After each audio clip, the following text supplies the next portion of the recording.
Wait, what? That's my ideal match? Are you serious? Got me dreaming, dreaming in colors I never dreamed. Oh yeah. Hey everyone! Don't normally do very many just fun videos on this channel, but I did have an idea the other day. If my ideal man were taking the Myers-Briggs, then what would he get? So I'm going to be taking the Myers-Briggs as my ideal man, answering the way that would indicate that he is my ideal match. This is just a fun video. MBTI is not meant to be used in this way. I'm not going to be using this today as a determiner of whom I should date. So please, you can do this for fun, but don't take it seriously if you do it, okay? We got a deal? Now I'm actually going to be taking two Myers-Briggs to be exact. I'm going to take one from 16personalities.com because it has the spectrum that allow me to say how important this trait is versus how unimportant it is. Now I know 16 personalities is technically not the most accurate for MBTI.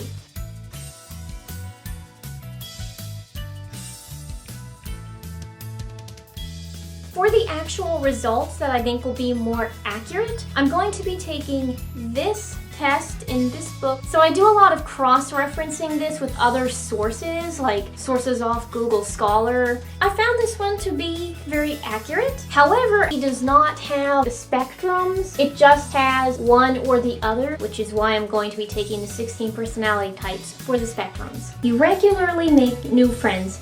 I kind of like quieter men. I don't want them to be recluses, but I kind of prefer the introverts. I want him to be good with managing people whenever he's in contact with them, but I don't really want him to be a social butterfly. So let's just put disagree.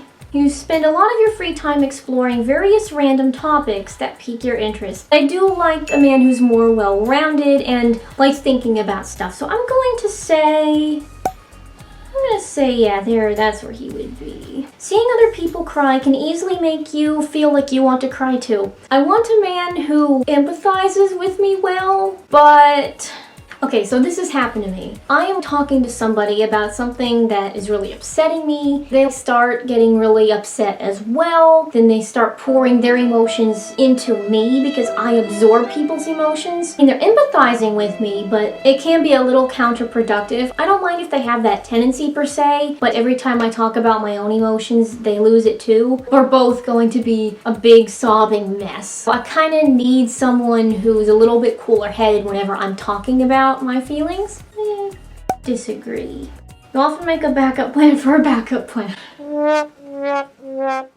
I already take that position in a relationship. Depends on how well we work together. We're just gonna assume that we work together pretty well. And if that's the case, I do prefer him to be more planned. I do think I need someone who's a bit more spontaneous than me, but I don't know if I can take full spontaneity. Yeah, let's put light agree. You usually stay calm even under a lot of pressure. Yeah, I think it would probably balance me out if he stayed calm. I can stay calm, but if somebody's freaking out around me, it takes away from how calm I can be. Yes, let's just say agree. You prefer to completely finish one project before starting another. I don't mind if he has multiple things going at once, as long as he actually gets to completion. Let's just say neutral for that one. See, he is very sentimental. I don't know. Maybe. Let's just say very light agree. You like to use organizing tools like schedules and lists to an extent that he gets things done without a bunch of chaos ensuing. As long as that happens, I don't care exactly what tools he uses. Because people who organize tend to use this stuff, I'm going to take this as a sign that he is somewhat organized. So let's just say yes. He is not too interested in discussing various interpretations and analyses of creative works. Not too interested? Oh, disagree. I am so into that stuff, and I love being able to share my interpretations and analogies, and I love hearing other people's. He is more inclined to follow his head rather than his heart. Yeah, I'm gonna agree. I want him to have morals and good character. I want him to make logical decisions. Yeah. He usually prefers just... I can't talk today. Can I talk any day? I question that a lot.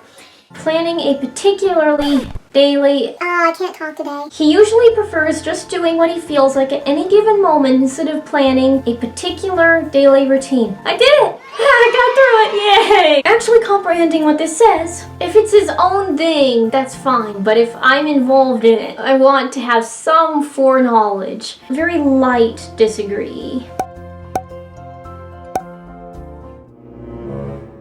Light agree on this one, because I do think he needs to be a bit more explorative than I am. I enjoy exploration, but I'm usually a bit more focused. He's prone to worrying that things will take a turn for the worst. I get along with people who are prepared for the worst and do a good amount of planning, but when somebody worries around me, I tend to get worried, and then we're just a bunch of worried messes. Disagree. He is definitely not an artistic type of person. I don't mind. I'm neutral. He thinks the world would be a better place if people relied more on rationality and less on their feelings. I'm gonna say agree because I'm kind of the same opinion. You need to work with people on their feelings. I've learned this through a lot of training. But whenever you're making decisions, they do need to make sense and not just be an emotional plea. I think they need to make sense. I know from first-hand experience that bad things happen when you rely almost solely on emotion. You prefer to do your chores before allowing yourself to relax. In general, I would say yes. His mood can change very quickly. I prefer a more stable man. I'm gonna disagree.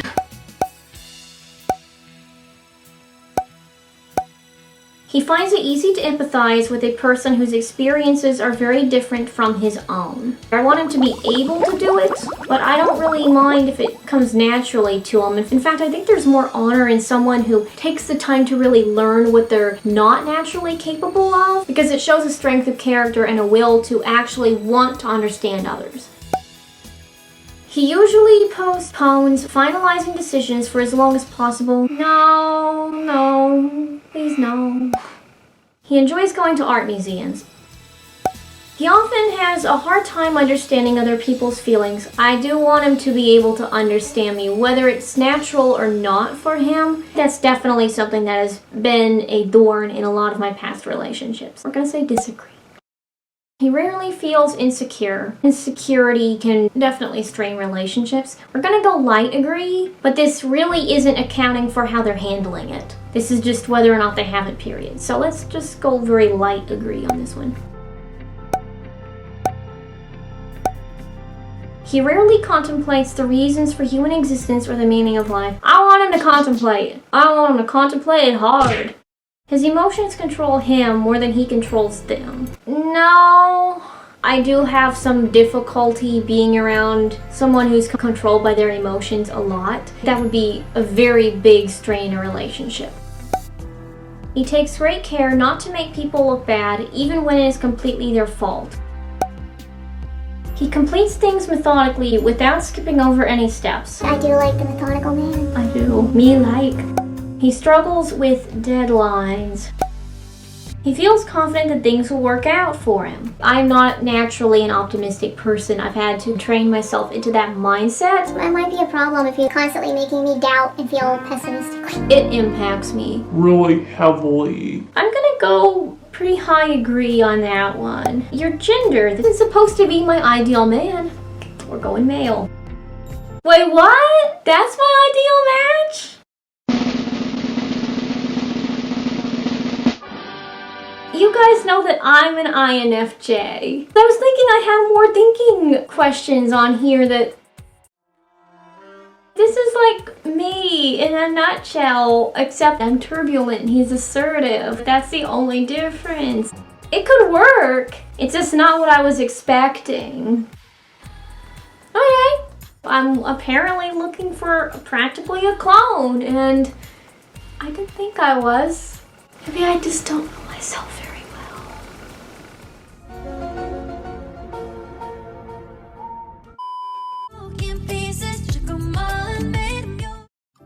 As I mentioned earlier, I took the 16 personalities test mainly for the spectrum style questions and less for the result.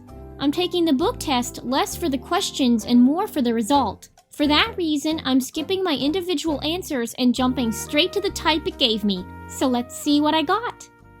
Whenever I tally up the results, I get... Oh! I got INTJ.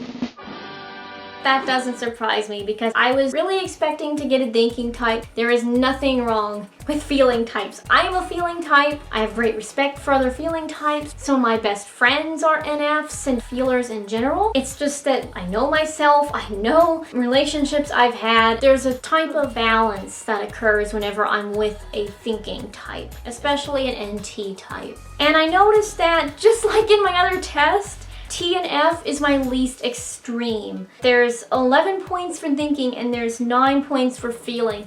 Barely on the thinking side, and I think it's because thinking works out better as far as balance. But I still want them to be able to understand me. Like I said with the other one, I think INFJ is definitely doable if they're just balanced well on thinking and feeling. As I said at the beginning, I'm not going to be basing my future dating choices on the results I got. It was fun to do, and I hope you enjoyed watching me do it. And if you want to do this, like I said, treat it as fun. This is not how MBTI is meant to be used in a serious manner.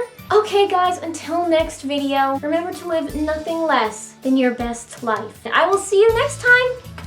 Bye-bye.